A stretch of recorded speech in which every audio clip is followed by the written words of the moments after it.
오늘은 우리 에베소서의 말씀을 통해서 우리가 다시 한번 우리 교회에 대해서, 우리 성도들의 사명에 대해서 공부를 좀 하려고 합니다. 자, 오늘 우리 말씀의 제목을 그러므로 생각하라 이렇게 정했는데요. 여기 11절에 보니까 그러므로 생각하라. 바울이 에베소 교회 성도들에게 생각하라. 지금 에베소 교회 성도들을 향해서 이 편지를 쓴 것입니다. 세상 사람들을 향해서 쓴 것이 아니고 이미 예수님을 믿어 구원받은 성도들, 그들을 향해서 이 편지를 썼는데, 생각하라. 여기 생각하라고 하는 것은 두 가지로 우리가 이해할 수 있습니다. 하나는 깨달으라는 거예요. 깨달아라. 무엇을 깨달을 것인가는 조금 이따 생각해 보고요. 깨달아야 된다. 그리고 또 하나는 잊지 말아라. 깨닫고 잊지 말아라. 이것을 지금 바울은 성도들에게 강조합니다. 자, 그러면 무엇을 깨닫고 무엇을 잊지 말아야 될까? 우리 성도들이 무엇을 생각하며 살아야 될까? 지금 바울이 강조하는 것이 무엇입니까? 2장 전체에 보니까 세 가지 중요한 것을 말씀해 주고 있습니다.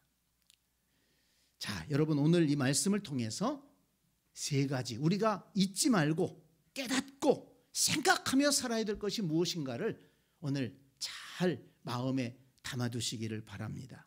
먼저 2장 1절부터 10절까지의 말씀을 보니까 그리스도인의 상태의 변화, 그리스도인이 어떤 상태로 변화되었는가를, 영적으로 어떻게 변화되었는가를 생각하라, 잊지 말아라, 이것을 강조하는 것을 볼 수가 있습니다. 핵심적인 우리 성구만 살펴볼 텐데요. 2장 5절 6절을 한번 보세요. 허물로 죽은 우리를 그리스도와 함께 살리셨고 너희는 은혜로 구원을 받은 것이라. 또 함께 일으키사 그리스도 예수 안에서 함께 하늘에 앉히시니 그랬습니다. 영적으로 우리 그리스도인들은 어떤 상태로 변화되었습니까? 허물로 죽은 상태였어요. 허물과 죄로 죽은 상태였는데 하나님께서 그리스도와 함께 살리셨습니다. 거기 살리셨고 거기에다 밑줄을 치세요.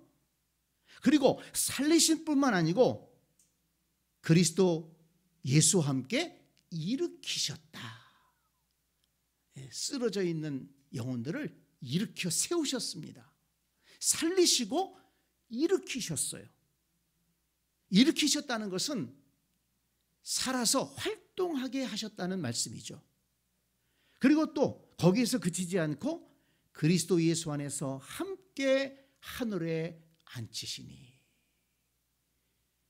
하나님 나라의 보좌에 앉을 수 있는, 하나님 나라에 이룰 수 있는 그런 상태로 변화시켜 주셨다는 것입니다. 여기 중요한 세 가지의 그 단어가 나오잖아요. 살리셨고 거기 밑줄 치라고 그랬죠. 그 다음에 일으키사 거기 밑줄 치기 바랍니다. 그리고 하늘에 앉히시니, 살리셔서 일으키시고 앉히시는 그런 은혜를 우리에게 베푸셨습니다. 허물과 죄로 죽은 우리를 그렇게 변화시키셨습니다. 이것을 잊지 말라는 거예요. 여러분, 이것이 그리스도인 아닙니까? 그리스도인이라는 존재가 뭡니까? 허물과 죄로 죽을 수밖에 없는 죽은 영혼을 그리스도와 함께 살리시고 일으키시고 하늘에 앉히시는 거예요. 그런데 이것이 어떤 우리의 공로로 된 것이 아니고 이것이 하나님의 선물이다. 그래서 2장 8절 말씀 보세요. 너희는 그 은혜에 의하여 믿음으로 말미암아 구원을 받았으니 이것은 너희에게서 난 것이 아니요 하나님의 선물이라. 하나님께서 선물로 이 놀라운 변화를 허락해 주셨다는 것입니다. 이것을 잊지 말라는 거예요. 그래야지만 우리가 감사함으로 이 은혜를 생각하면서 감사함으로 예배할 수 있고 감사함으로 헌신하면서 살아갈 수가 있는 것입니다. 이 은혜를 주신 목적이 거기 나오는데요. 7절 말씀을 보세요. 7절. 그 은혜의 지극히 풍성함을 오는 여러 세대에 나타내려 하심이라. 이렇게 하나님께서 우리를 살리시고 일으키시고 하늘에 앉히신 것은 이 은혜의 지극히 풍성함을, 하나님의 은혜의 풍성함을 여러 세대에 나타내려 하심이라. 그 은혜를 나타내게 하려고 우리에게 그런 은혜를 주셨다는 것입니다. 그 다음에 또 10절을 보세요. 우리로 그 가운데에서 행하게 하려 하심이니라. 그 은혜 가운데 살아가도록 하기 위해서 은혜를 주셨다는 것입니다. 이 중요한 두 가지 목적이에요. 밖으로는 하나님의 은혜를 나타내는 것입니다. 그래서 우리의 삶을 통해서 하나님의 은혜의 풍성함을 나타내기를 원하신다는 거예요. 그래서 세상 사람들이 우리의 살아가는 삶의 모습을 보고 그리스도의 은혜를 볼 수 있어야 한다는 것입니다. 그래서 어떤 분이 그렇게 설명을 하시더라고요. 세상 사람들은 마태복음, 누가복음, 요한복음 안 읽는다는 거예요. 우리나 성경을 읽지, 믿는 자들이나 성경을 읽지 세상 사람들이 왜 성경을 읽겠습니까? 그런데 그들이 읽는 것은 무엇이냐? 우리 성도들의 삶을 통해서 그리스도의 복음을 읽는다는 것입니다. 그리스도인들이 살아가는 삶의 모습을 통해서 아, 예수님이 저런 분이구나. 하나님이 저런 분이시구나. 하나님을 믿는다는 것은 저것이구나. 그걸 그리스도인들의 삶을 통해서 보게 된다는 것이죠. 초대교회는 그것이 분명했습니다. 그래서 사람들이 초대교회 성도들이 예수님을 믿고 또 모여서 예배하고 하나님을 찬양하고 서로 사랑하는 모습을 보고 그 아름다운 모습을 보고 그들은 나도 예수 믿어야 되겠다. 나도 교회 나가야 되겠다. 그래서 예수 그리스도 앞으로 나왔다는 것입니다.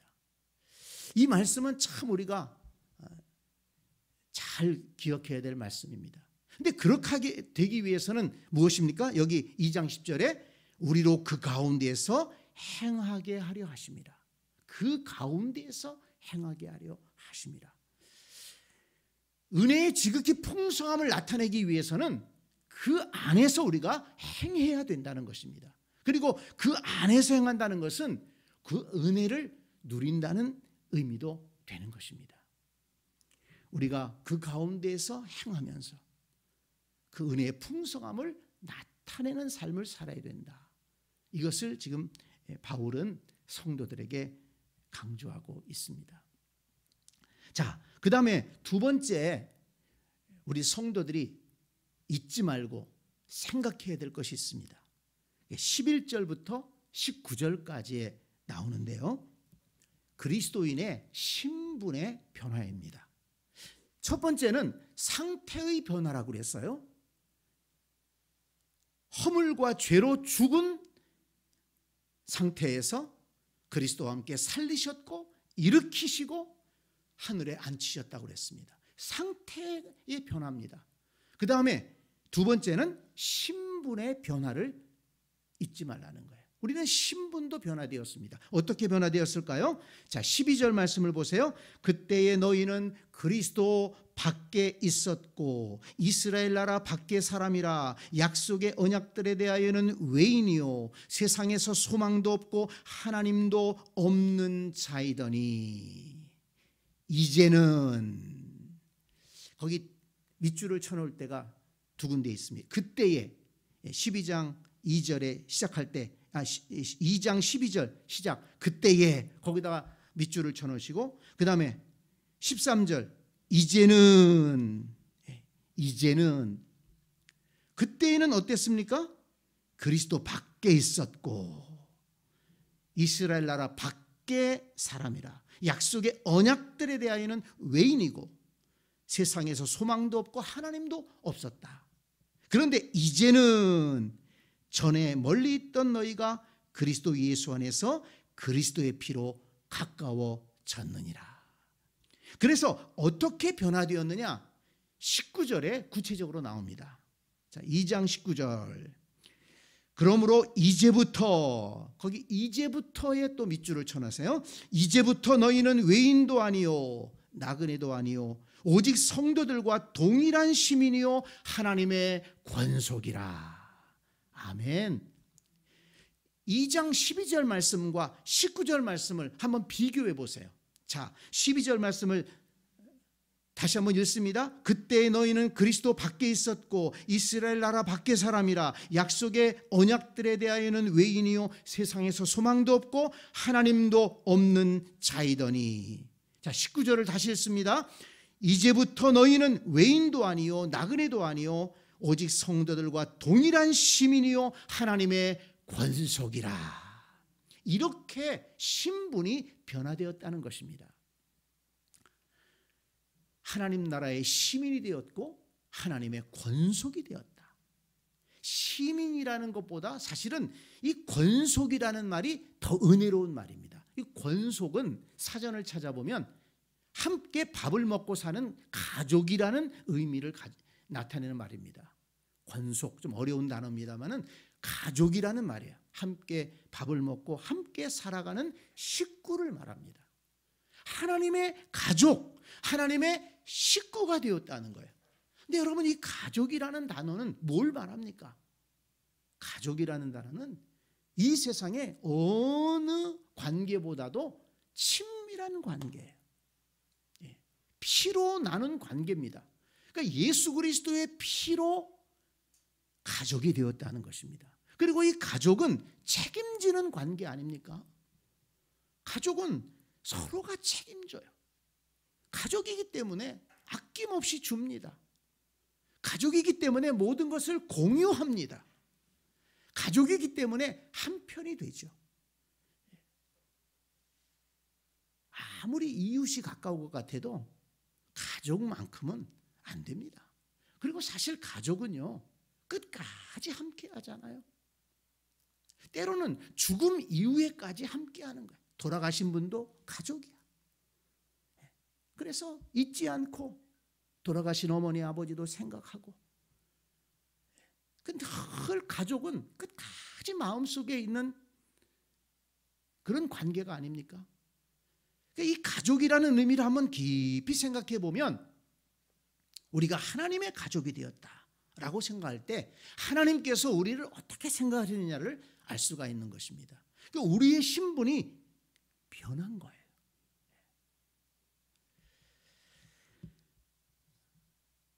빌립보서 3장 20절에 보니까 그러나 우리의 시민권은 하늘에 있는지라.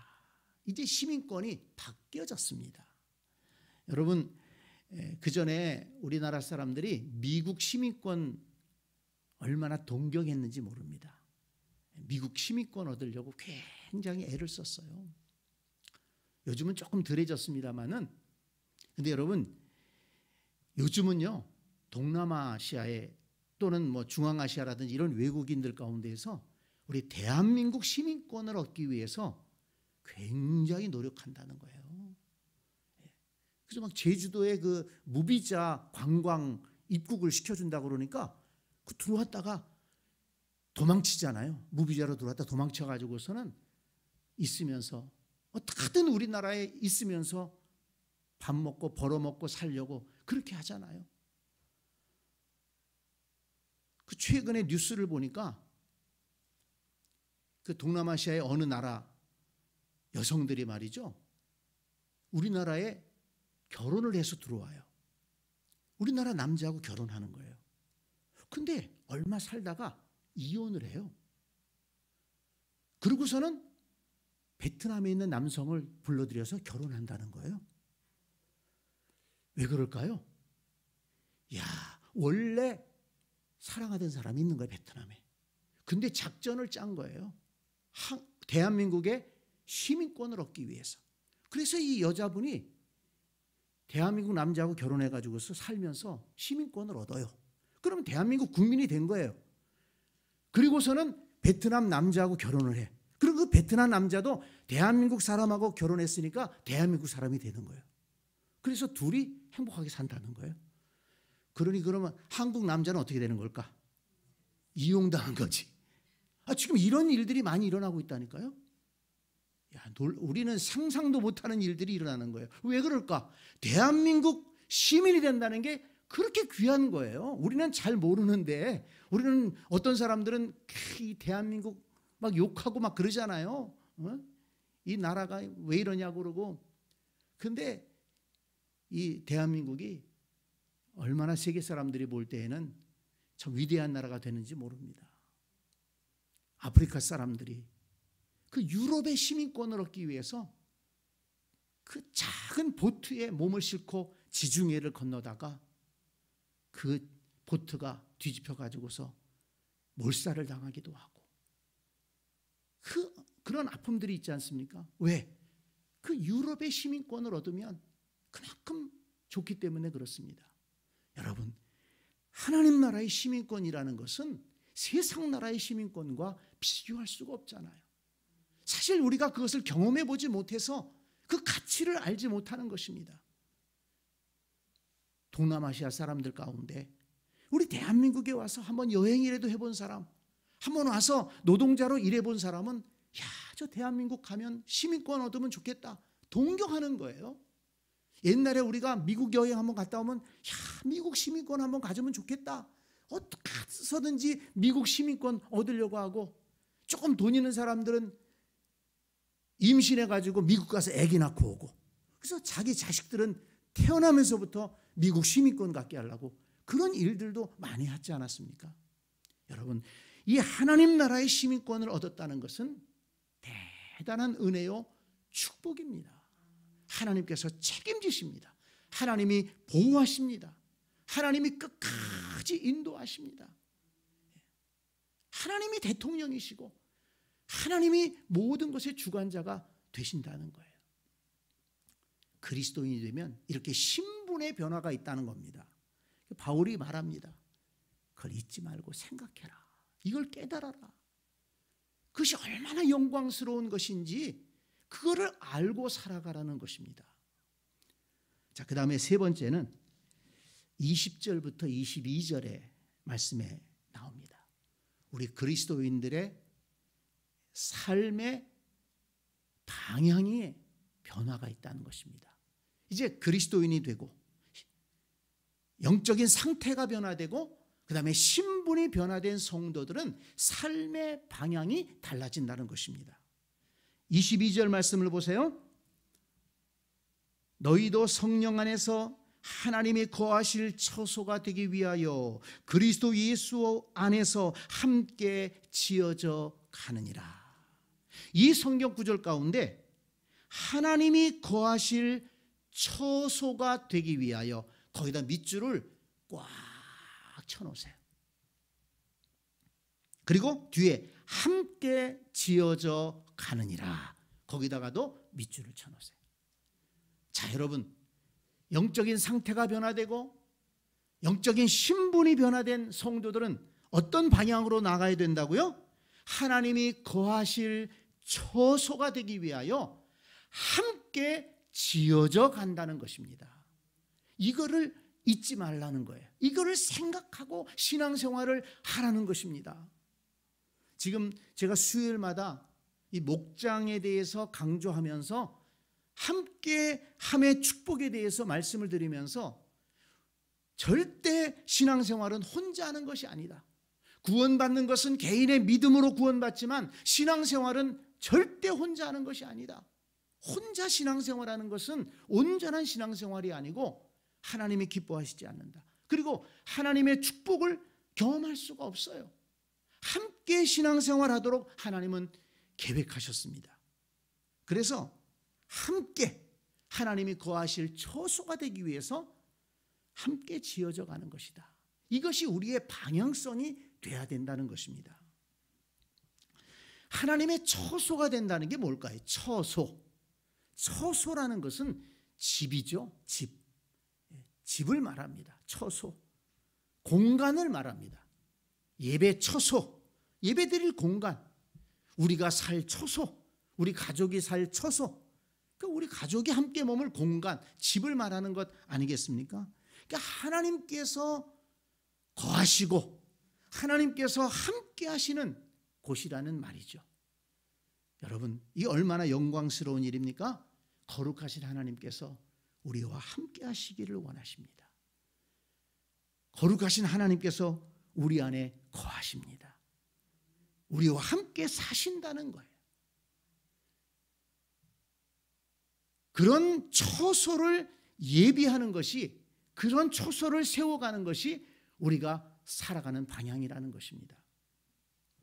하나님이 우리 안에 거하시면서 우리의 예배를 받으시고, 그리고 또 우리와 함께 일하십니다. 그 함께 일하시는 건 뭘까요?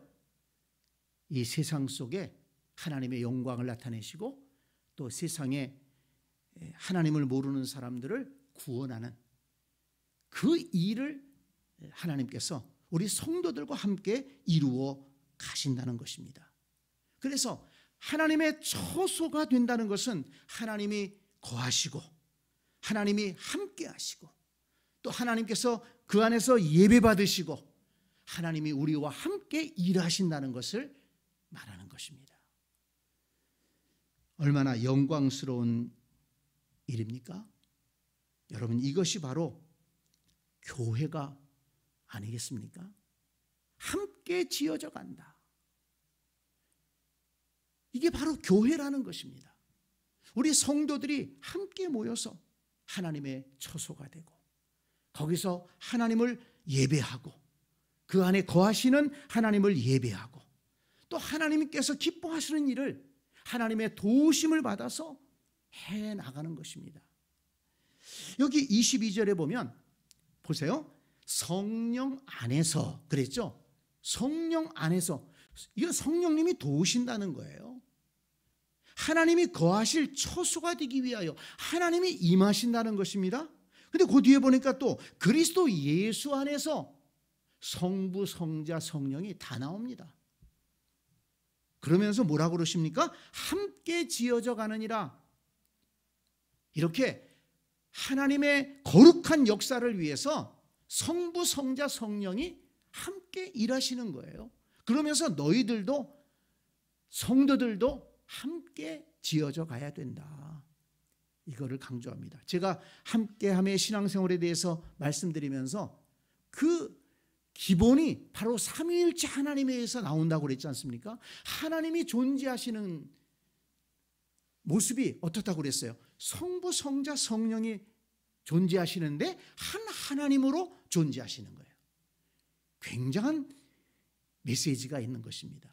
우리 성도들이 각자가 구원받고 각자가 하나님을 믿지만 그러나 한 교회를 이루면서 한 몸으로 함께 신앙생활하고 함께 하나님을 섬기는 것입니다. 이것이 바로 교회의 영광이라는 것입니다. 이것을 깊이 깨달은 성도들은 이 함께함의 소중함을 알고 그래서 교회가 하나 되는데 힘쓰는 거예요. 자, 함께, 여기 그 다음에 강조한 것이 함께 지어져 가느니라 그랬죠. 함께, 혼자가 아니라고 그랬습니다. 그래서 성도들이 마음을 합하고 기도를 합하고 힘을 합해서 하나님이 거하실 처소를 세워가야 되는 것입니다. 자, 그러면 구체적으로 어떻게 세워가야 되느냐? 20절, 21절에서 구체적으로 말씀하고 있어요. 첫째는 20절에 보세요. 너희는 사도들과 선지자들의 터 위에 세우심을 입은 자라. 지난번에도 이 말씀 드렸는데 살펴봤었는데 다시 한번 강조합니다. 굉장히 중요한 것입니다. 교회는 어떻게 세워져야 된다고요? 사도들과 선지자들의 터 위에 세우심을 받아야 됩니다.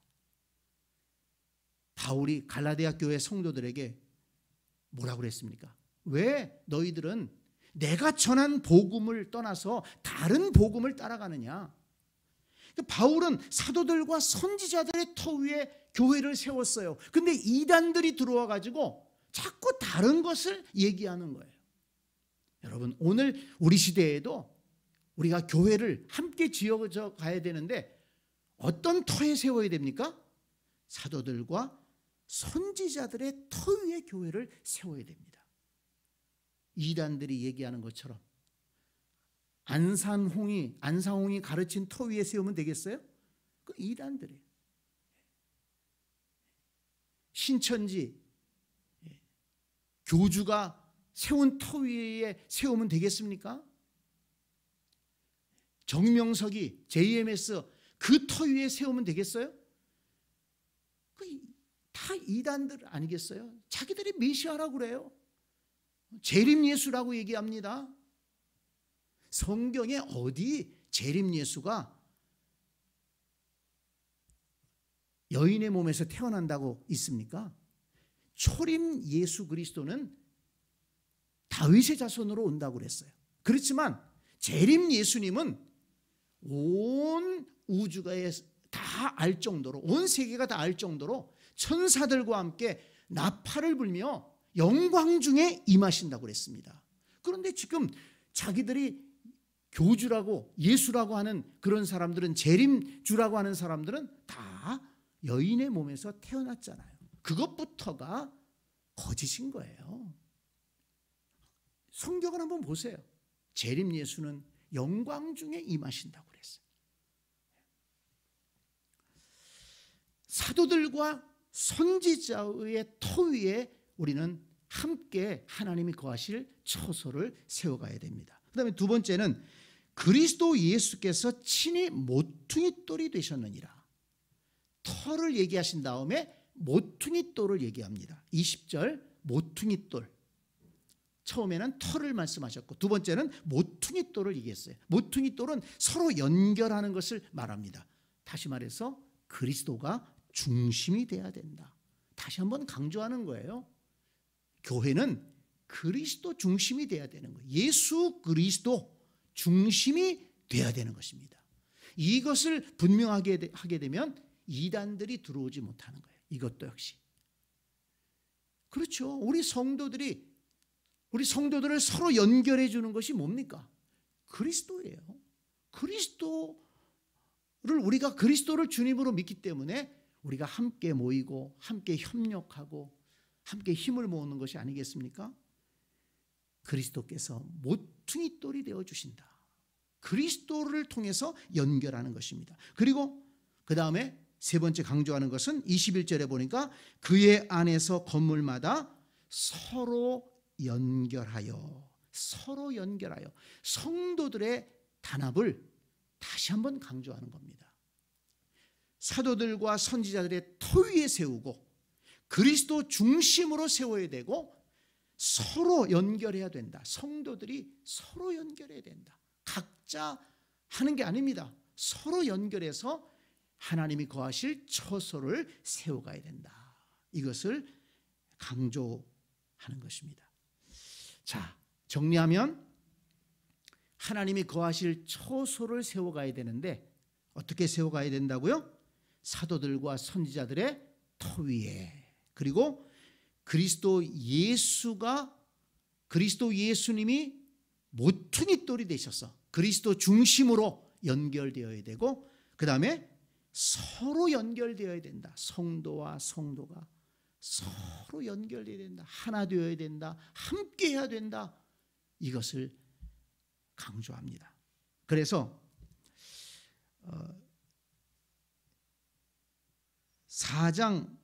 에베소서 4장 31절 32절에 보니까 이런 말씀이 나옵니다. 너희는 모든 악독과 노함과 분냄과 떠드는 것과 비방하는 것을 모든 악의와 함께 버리고 서로 친절하게 하며 불쌍히 여기며 서로 용서하기를 하나님이 그리스도 안에서 너희를 용서하심과 같이 하라. 서로 하나가 되려니까, 힘을 합치려니까 어떤 태도가 필요합니까? 여기 강조하는 거예요. 서로 친절하게 하며 서로 불쌍히 여기며 서로 용서하기를 하나님이 그리스도 안에서 너희를 용서하심과 같이 해라. 그래야만이 함께 할 수가 있는 겁니다. 이렇게 바울이 아주 구체적으로 잘 가르쳐주고 있습니다. 자, 한 가지만 더 강조하고 오늘 말씀을 마치겠는데요. 여기 21절에 보면 하나님이 거하실 처소를 세워가는데 보세요. 21절에 뭐라고 그랬습니까? 함께 성전이 되어가고 그랬습니다. 되어가고. 그 다음에 22절에는 뭐라고 그랬습니까? 함께 지어져 가느니라. 완성형이 아니에요. 성전이 되어가고 함께 지어져 가느니라. 다시 말해서 공사 중이라는 거예요. 이 땅에는 완전한 교회가 없다는 것입니다. 지상교회는 불완전합니다. 천상교회는 완전합니다. 지상교회는 불완전해요. 왜냐하면 이 지상교회는 천사들이 모여서 교회를 세워가는 게 아닙니다. 사실은 죄인들이 모여서 하나님 앞에 회개하고 말씀을 배워가면서 하나님이 거하실 처소를 세워가는 것이죠. 그렇기 때문에 이 지상교회는 불완전합니다. 지어져 가는 거예요. 세워져 가는 것입니다. 이걸 잘 알지 못하면 왜 교회가 저러느냐, 왜 교회 나오는 사람이 저러느냐, 자꾸 다른 사람을 이렇게 평가하게 되고 판단하게 되고 비방하게 되고 그렇습니다. 자기는 어떤데? 자기도 부족하면서. 예수님 뭐라고 그러셨습니까? 내 눈에 있는 들보는 보지 못하면서 왜 자꾸 남의 눈에 있는 티를 보려고 하느냐, 티끌을 보려고 하느냐. 그렇습니다. 이 지상교회는 불완전한 교회예요. 그래서 남의 눈에 있는 티끌 자꾸 판단하고 비판하지 말고 내 눈에 있는 들보 빼려고 회개하고 내가 바르게 서서 어떻게 하든 함께 힘을 합쳐서 하나님이 거하실 처소를 세워가는데 힘을 모아야 되는 것입니다. 그래서 바울은 뭐라고 그럽니까? 서로 친절하게 하며 불쌍히 여기며 서로 용서하기를. 왜 그렇습니까? 다 부족한 자들이니까. 함께 지어져 가야 되니까. 지금 공사 중이에요. 교회는 병원이라고도 할 수 있습니다. 하나님의 은혜로 우리가 치료받는 곳입니다. 하나님의 자녀로 회복되는 곳입니다. 이것을 알고 우리가 함께 지어져 가기 위해서 서로 친절하게 하며 불쌍히 여기며 서로 용서하기를 하나님이 그리스도 안에서 너희를 용서하심과 같이 하라. 이런 태도로다가 우리가 하나님이 거하실 처소를 세워간다면 저와 여러분 모두가 지금 바울이 가르치는 대로 하나님이 거하실 영광스러운 처소를 함께 세워가는 복된 성도들이 될 줄로 믿습니다. 자, 오늘 우리 바울이 생각하라. 그리스도 안에서 변화된 영적인 상태를 생각해야 됩니다. 변화된 신분을 생각해야 됩니다. 우리가 나아가야 될 방향을 깨닫고 생각해야 됩니다. 그럴 때 우리가 온전한 신앙생활을 해나갈 수가 있는 것입니다.